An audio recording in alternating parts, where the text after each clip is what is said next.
Morning peeps, good morning everyone. How's everyone doing? Hopefully you guys are all doing well. Don't forget, if you're new to the channel, like, share, subscribe. Loads of you have been reaching out asking me to do a live. We haven't done a live for ages just because we've been so busy, as you guys know.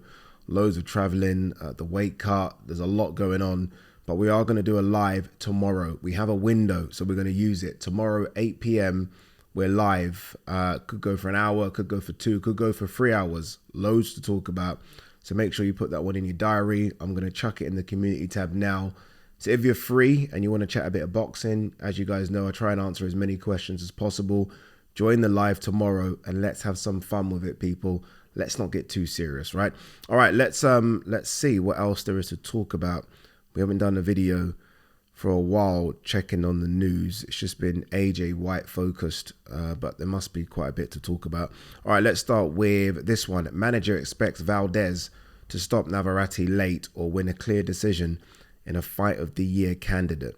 Yeah, what a fantastic fight this is. I feel like this might have gone under the radar with casual boxing fans, but the hardcore boxing fans are looking forward to this one a lot. Two Mexicans that are going to go to the center of the ring and duke it out. The WBO super featherweight title is up for grabs. That's currently held by Navarrete. Oscar Valdez fought for that title when he fought Shakur Stevenson. Oscar Valdez had the WBC. And Navarrete then won the vacant belt when Shakur Stevenson went up. Navarrete did struggle in his last fight. Remember his last fight against Liam Wilson, got put down, I believe it was in the 4th or 5th round, and it was a very, very long count. So I don't know. We'll see what Navarrete has against Valdez, who is a very, very good boxer. Look, he lost to Shakur Stevenson. No shame in that. I actually thought he lost to Robson Conceição as well. But again, no shame in that. Conceição is a very good boxer. But this one's going to be interesting. And I almost agree with his manager here. I expect Valdez to maybe get a late stoppage, but I do expect this one to be very, very tasty through like 8 or 9 rounds. And then I expect Valdez to come through. But yeah, look, very, very good fight. Should be fun. Eddie Hearn, Ruiz never contacted us for Joshua. Would have probably wanted $10 million. This is the difference, right, between people thinking that Ruiz contacted because Ruiz jumped on Twitter, which is never the thing, right? I mean, why? As a fighter, I get it. You want to make it public, but ultimately, you want to reach out to your manager first, maybe to Eddie Hearn, maybe even directly to AJ, rather than jumping on Twitter. So maybe it was a case of Ruiz jumping on Twitter as opposed to doing those other things. But speaking to Eddie Hearn yesterday, the front runner was Agit Caballero. So Agit Caballero was actually the guy that AJ was going to fight when it looked like AJ versus Whyte might not happen. They agreed a contract with Caballero, the European champion. I actually mentioned him in the video yesterday, didn't I? So they agreed a contract with Caballero. Then Whyte obviously agreed to the fight. So Caballero was put to the side. But when this happened, they actually reached out to Caballero again, but he then wanted more money. And they were like, oh, 1 second, no, we're not going to get more money. Bear in mind, this is no longer a pay-per-view event. So Caballero almost seemed like he priced himself out of the opportunity. And that always bugs me. Like, what are you doing? Like, sometimes the opportunity is worth more than the money, if that makes any sense. Like, you fight AJ, if you're that confident, you fight AJ, you beat him. I mean, that's it, innit? I mean, your next paycheck, whoever you fight, is massive. So, yeah, slightly disappointed that Caballero isn't fighting AJ. I think people would have been a bit happier with that rather than Helenius. Bear in mind, Caballero, I think, still the European heavyweight champion. Although inactive, I think people have him a bit higher in the rankings than Helenius. But yeah, so Caballero was an option. There weren't many other options, people. I know people like to think of Hrgović. Hrgović didn't really want the fight. Hrgović has been training for a southpaw in Dempsey McKean, and he's the IBF mandatory as well. So, look, we're left with Helenius. We're left with Helenius, and I think it's not a bad decision a week before a fight. Again, you could have got a name in terms of Bacoli. You could have got a name, right? But it's a name of someone coming off the couch to fight AJ as opposed to Helenius, who had a fight last weekend, so we know he's good to go. What did he get? A 3rd round stoppage. Again, it's not the greatest. I'm not even going to try and sell it to you and say this is going to be incredible, because it's not. But I'm so happy that the fight card is still going on. I'm so happy that AJ's still having a fight. And I'm happy for the Zone subscribers that it's not pay-per-view. Not every event should be pay-per-view. It should be a pay-per-view event.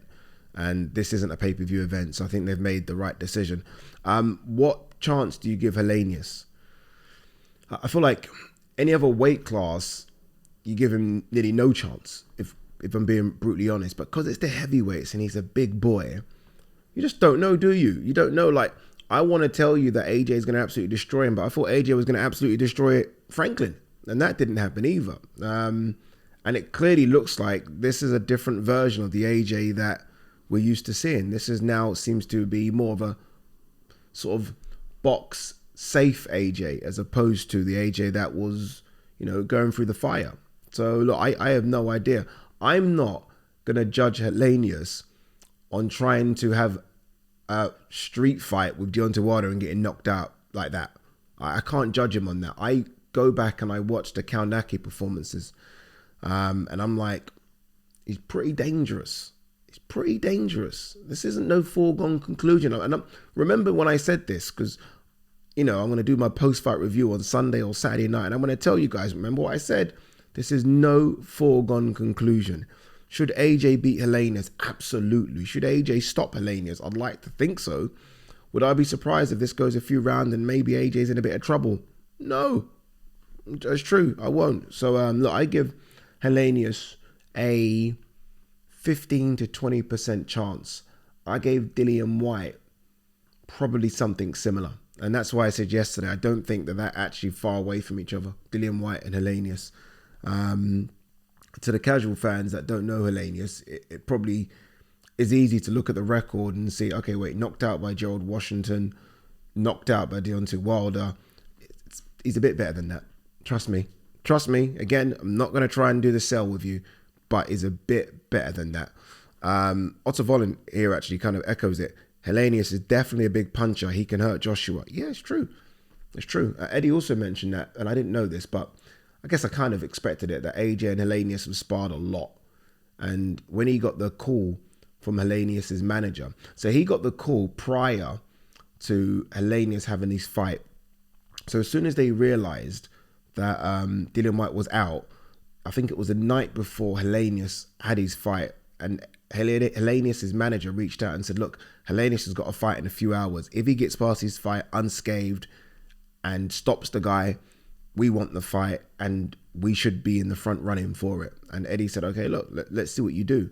He got the fight. Helenius actually sent a video to Eddie. Eddie showed me the video saying, look, Eddie, I've done my job. Let's have the fight. And here we are. So we'll see. I'm speaking to Helenius today as well, actually. I'm speaking to, what's the time? The press conference is in about 2 hours, for me anyway. I've got to do AJ interviews and Helenius interviews and then obviously host a press conference. So it'll be interesting to see the mood of Helenius. But yeah, good luck to him, man. Good luck to him. By the way, sticking with Matchroom, DAZN, etc., what happened with this purse bid thing with Richard Riakporhe and Jay Opetaia? Dodgy as fuck. Honestly, very, very, very disappointed with Boxer here. I don't know what they're doing. On the eve of the purse bid, you decide to pull Richard Riakporhe from it. I think Richard's made a mistake here. I really do. And the reason I think he's made a mistake is because if you're Eddie, obviously Eddie's just signed Jay Opetaia. You don't want to see Jay Opetaia on Boxer. If you're Boxer, you don't want to see Richard Riakporhe on DAZN. And what that means is that the purse bid would have been big, because neither are going to want to lose to each other. And if the purse bid's big, everyone gets paid. Richard Riakporhe gets a nice chunk of money, so does Jay Opetaia. This is what you're in it for, right? World titles and money. This would have been a world title shot and he would have got paid. And he would have got paid nice as well. Why on the eve of it pull out? I just find it ridiculous. I know Richard Riakporhe released a statement along the lines of, I'm going to have another world title shot somewhere else. Okay, good luck to you. But most people think, because Jay Opetaia beat Marius Bradis, I think most people believe that he might be the number one in the division, especially now that Okoli lost to Chris Billam-Smith.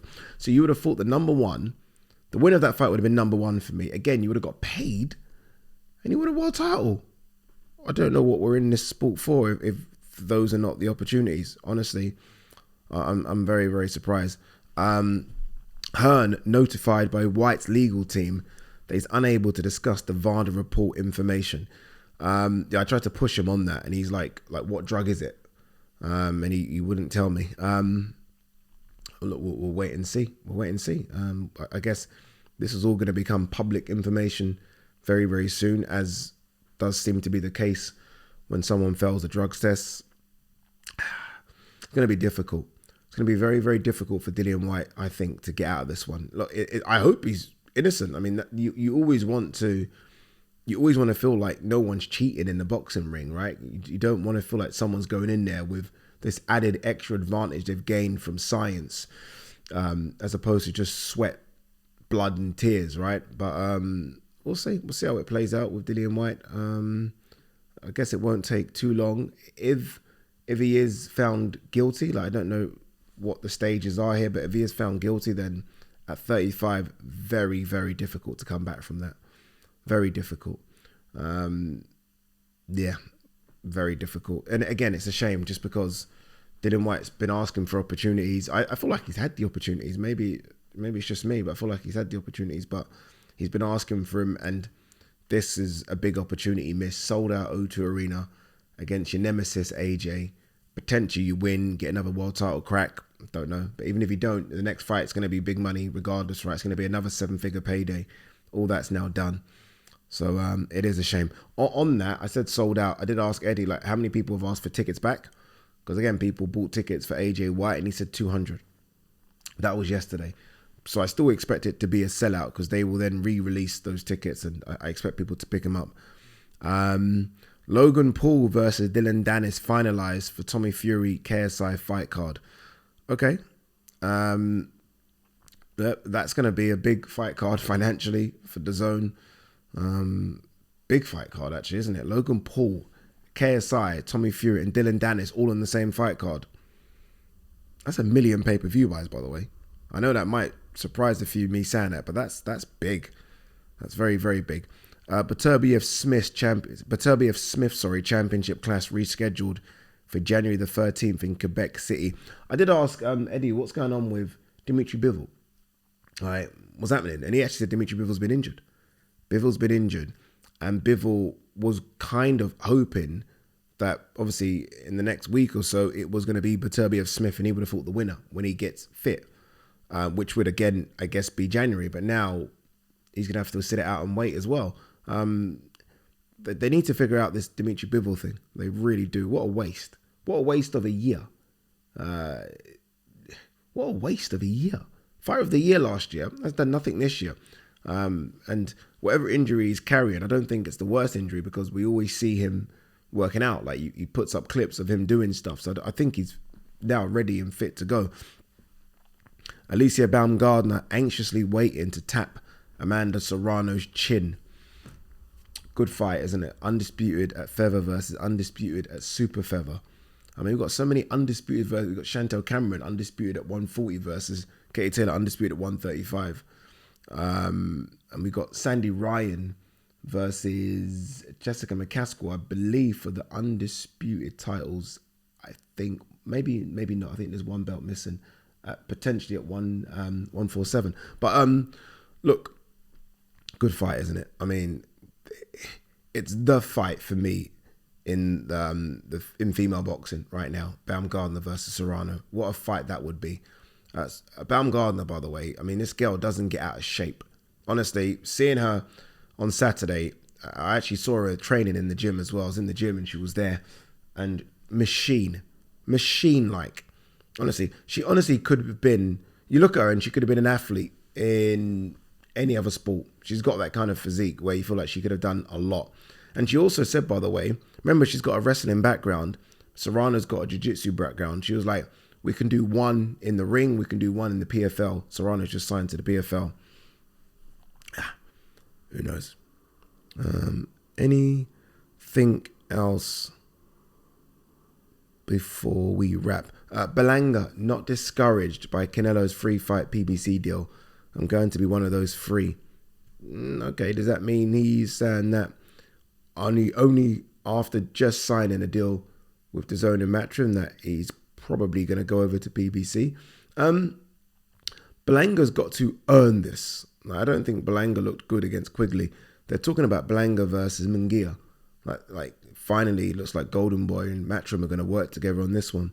I expect Munguia to beat Belanga. I'm not overly excited about both, but I think Munguia is better than Belanga. Belanga just doesn't. I just don't see it, if I'm honest with you. Jermaine Franklin reacts to Whyte's drug test scandal. He probably used them when we fought. If you are a fighter that has recently fought Dillian Whyte, you're going to think that. You 100% are going to think that. It's the same with Conor Benn. When all that stuff came out about Conor Benn, and a lot of Conor Benn's former opponents were like, 1 second, he did feel a lot stronger when he fought me. It's just how it's going to be. Who knows? Who knows? Again, we have to sometimes let these investigations play out. I know, and I'm very much like that. You want to jump to conclusions immediately, but sometimes you've got to let it play out. All right, last one here. Tyson Fury, unsure of future. Who knows how long I've got left? No idea. Speaking to Francis Ngannou, who, by the way, is a big human being. Honestly, big human being. He's really looking forward to it. He said he might surprise a few. Obviously, I couldn't tell him to his face because he's so big that I don't think you're going to win. And I think Tyson Fury could beat you with one arm behind his back. But look, good luck to him. And he's so big that if he lands one clean, I know it's the old saying, right? If he lands one clean, but if he lands one clean on Fury's chin, Fury's going down. Fury will get back up, but Fury is definitely going down. This guy hits like a truck, and I expect him to go in there and give it his best, but ultimately his best isn't going to be good enough. Peace.